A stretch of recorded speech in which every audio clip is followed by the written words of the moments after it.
Welcome back to the online sessions on fuzzy set theory and its applications. So in the previous sessions, we have done with the operations on fuzzy sets such as union, intersection and complement, so on and so forth. Now from today's session, we start with the properties of the classical properties of fuzzy sets. So already we discussed about properties of the classical sets. See, the basis for this properties of fuzzy sets is going to be once again the classical set properties.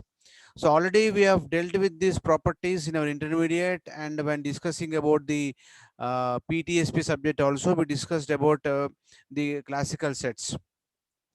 So you should have the prerequisites of the classical set theory properties, which we have dealt already in the PTSP subject. So that is going to be the basis of prerequisite to understand the properties of fuzzy sets. So here the three properties are very much important, essential, which are different than the classical set theory properties. What are they? They are going to be law of contradiction. So law of contradiction is where it is contradicting, actually contradicting, that is called law of contradiction.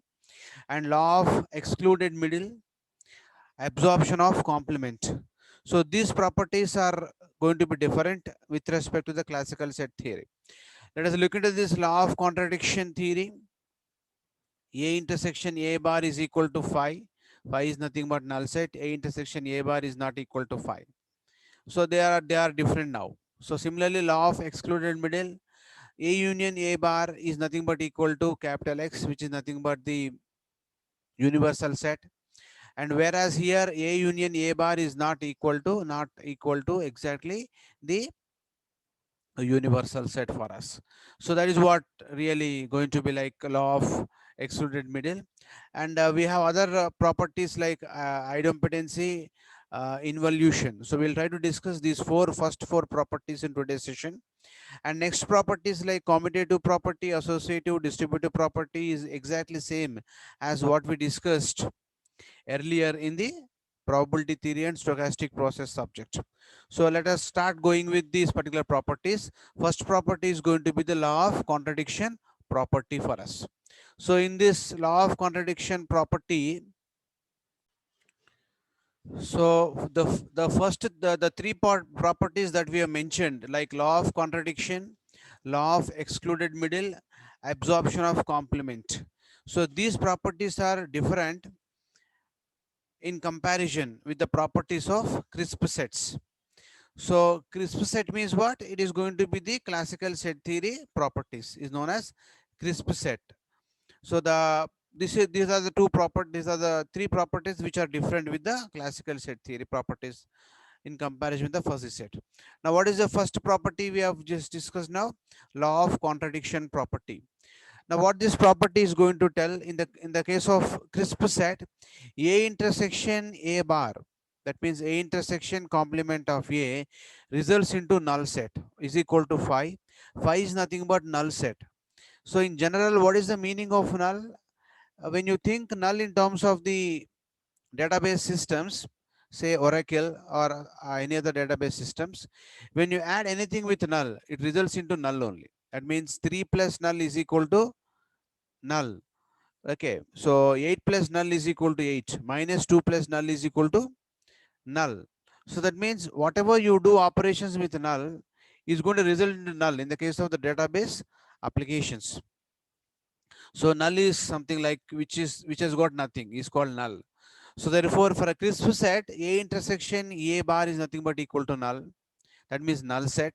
Nothing will be there in that set, not even zero. That is called null set.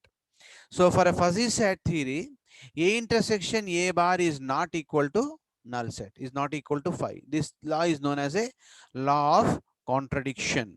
Now, how do we normally analyze this law of contradiction now?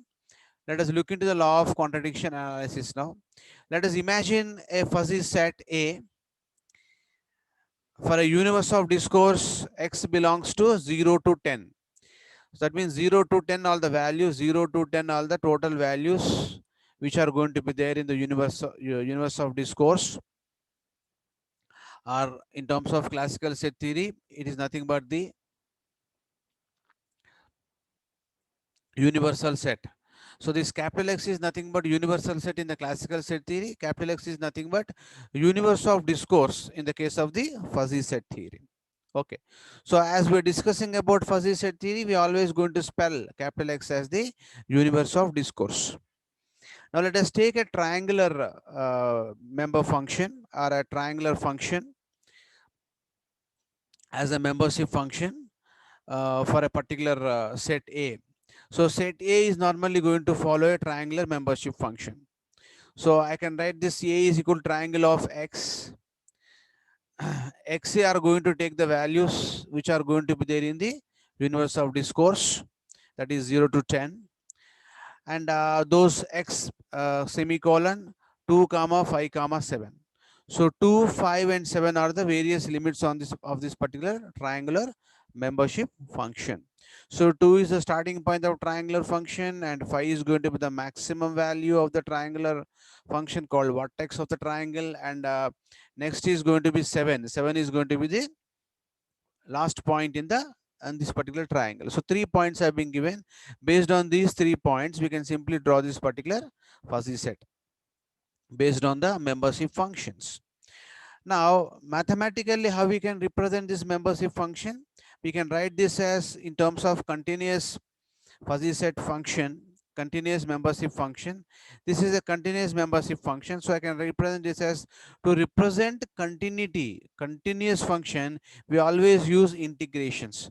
So integration mu a of x by x.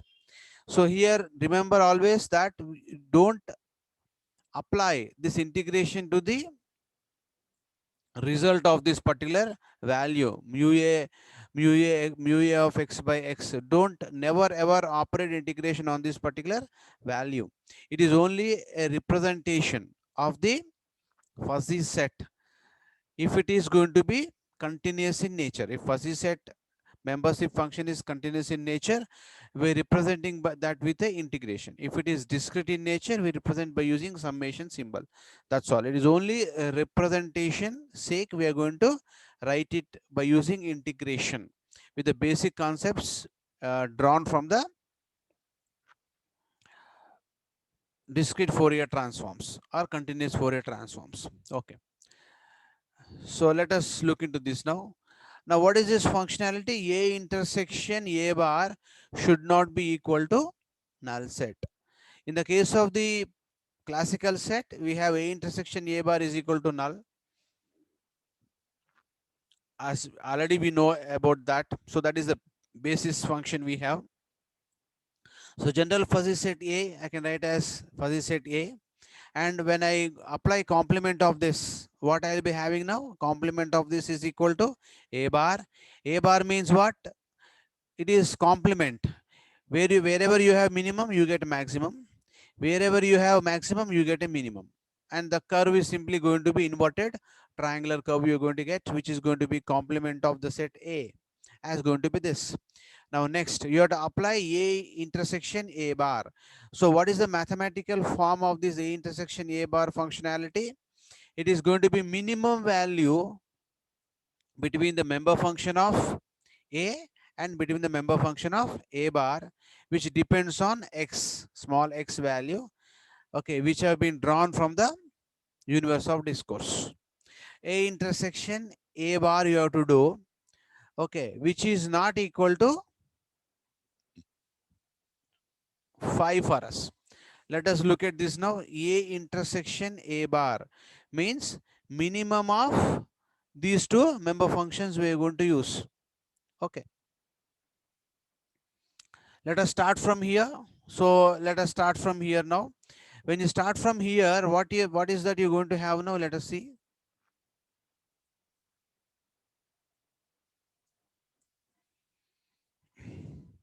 See this now, A intersection A bar, what we can have?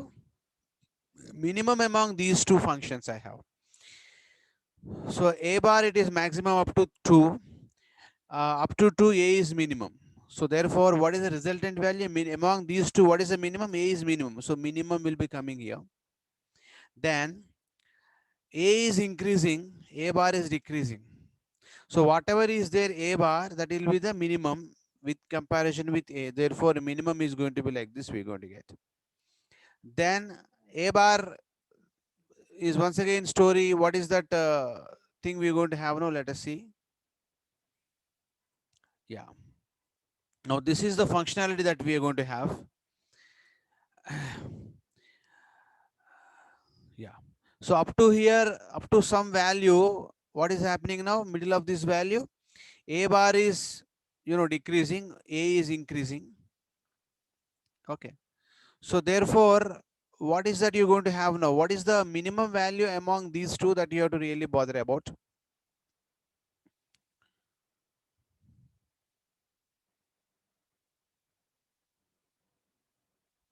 So, minimum value, uh, something like A intersection A bar. So, among these two, minimum is A, so A will come. From here, we are going to start. And up to here, it's going to be like, your A is increasing. But still A only we're going to get, because the value of A bar is more than A up to middle. So therefore it is simply going to follow A. After this middle point, what is going to happen?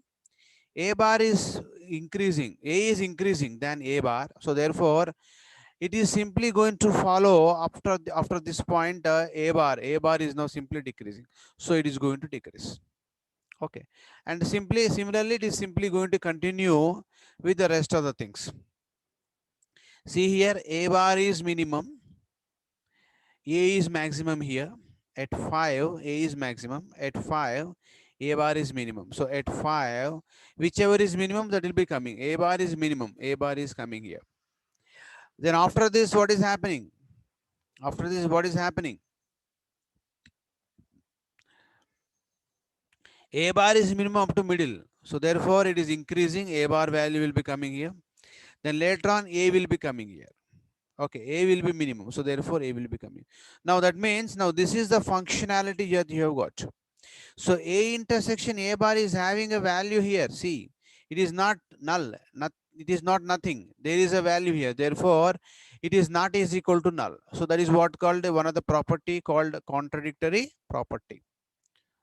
So that is called law of contradiction. Hence we say that A intersection A bar is not is equal to phi, and hence is supporting the law of contradiction.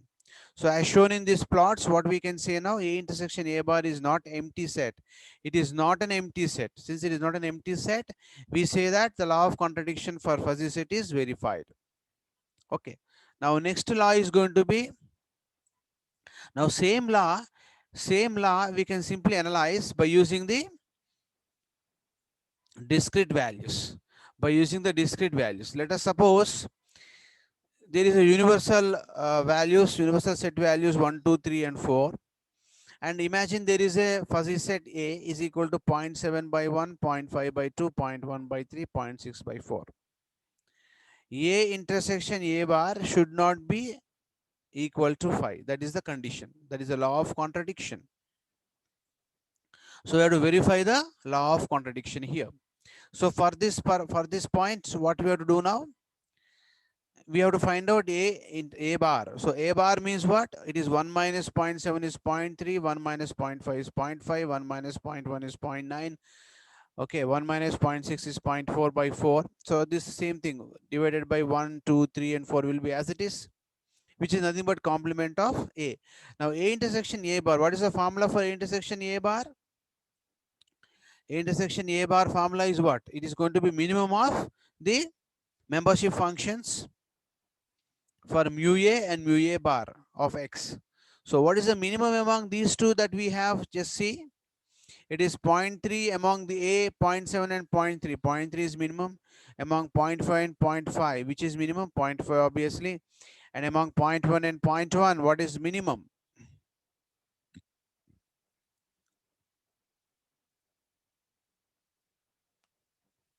Sorry, among 0.1 and 0.9, what is minimum? 0.1 is minimum. Among 0.6 and 0.4, 0.4 is minimum.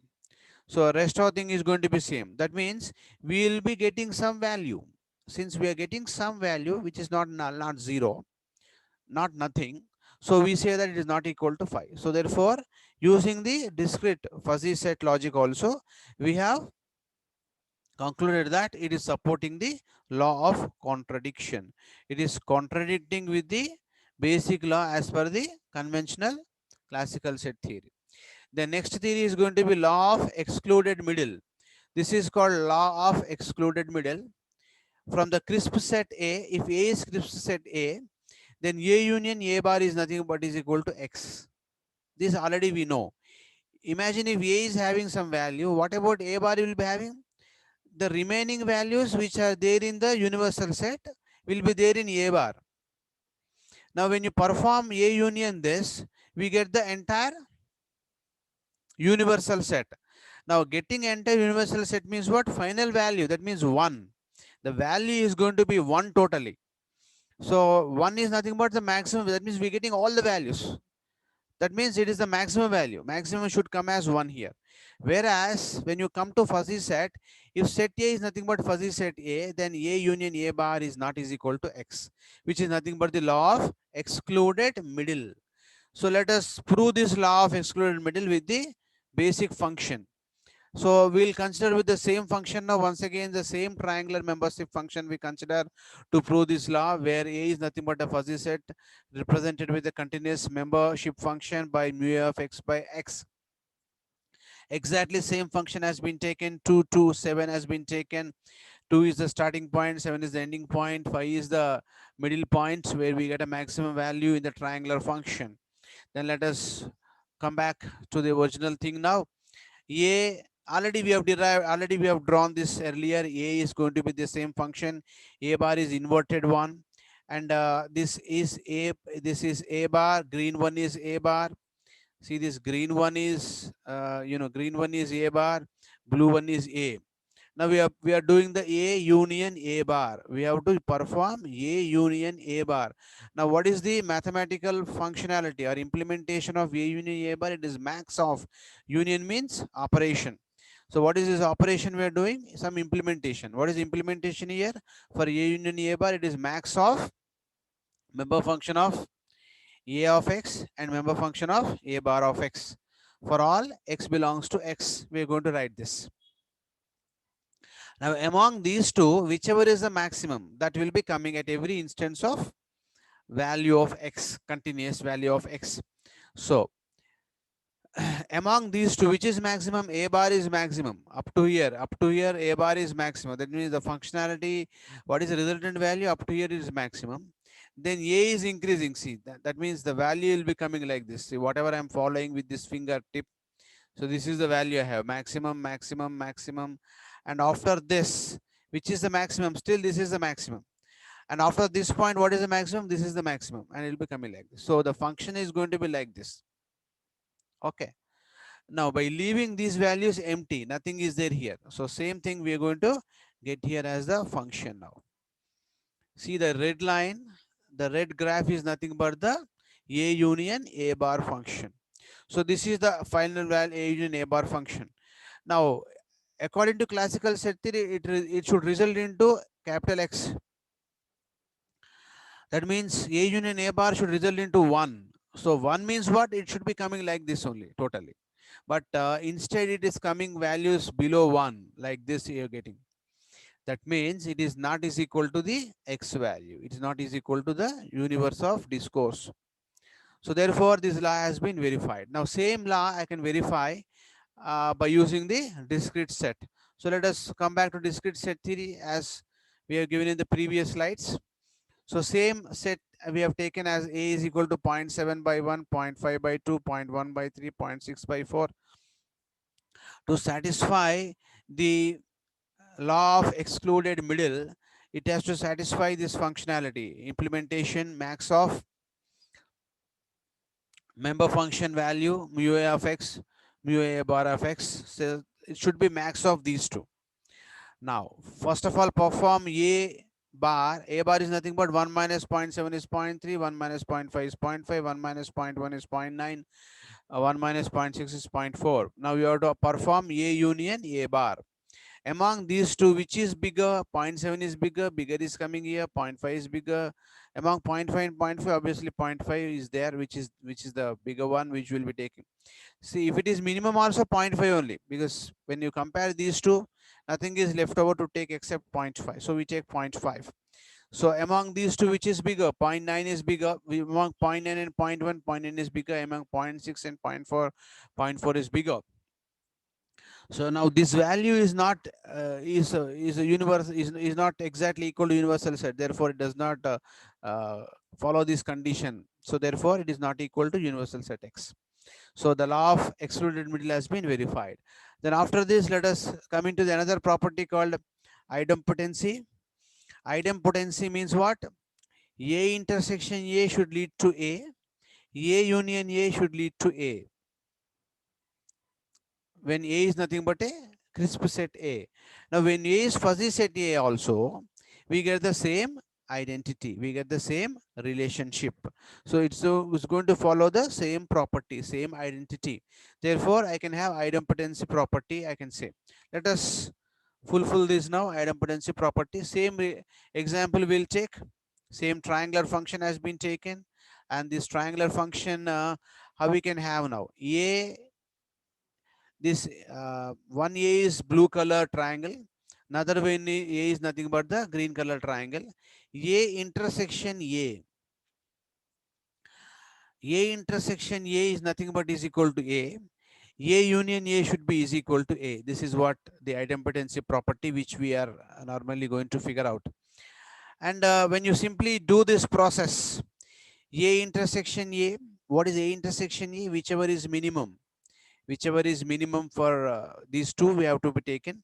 Now, as both are same value will be coming here for A intersection A. Whichever is maximum, as both are same value will be coming here. So that means same functionality is going to come over here. Let us look this in terms of the discrete set. When you look in terms of discrete set, take the same A fuzzy set A, and the same A will be there. What is the maximum of these two? Same function we get now. So I can just simply have A union A is going to be same, because maximum of 0.7 is 0.7, maximum of 0.5 is 0.5, maximum of 0.1 is 0.1, maximum of 0.6 is nothing but zero point 0.6. So A union A becomes equal to A. Similarly, same story, minimum of same set, no? So minimum of 0.7 comma 0.7 by 1, minimum of 0.5 by comma, all these are going to be same. So obviously A intersection A becomes equal to A, and it supports the property called idempotency property. So idempotency property is going to be same as the property of the classical set theory. The next property is going to be called as involution property. Involution means what? You apply the complement twice. A complement and complement. That means A double bar is nothing but equal to A in the case of the classical set theory. Same is going to be true in the case of the fuzzy set theory. A double bar becomes equal to A, which property is known as involution property. Let us try to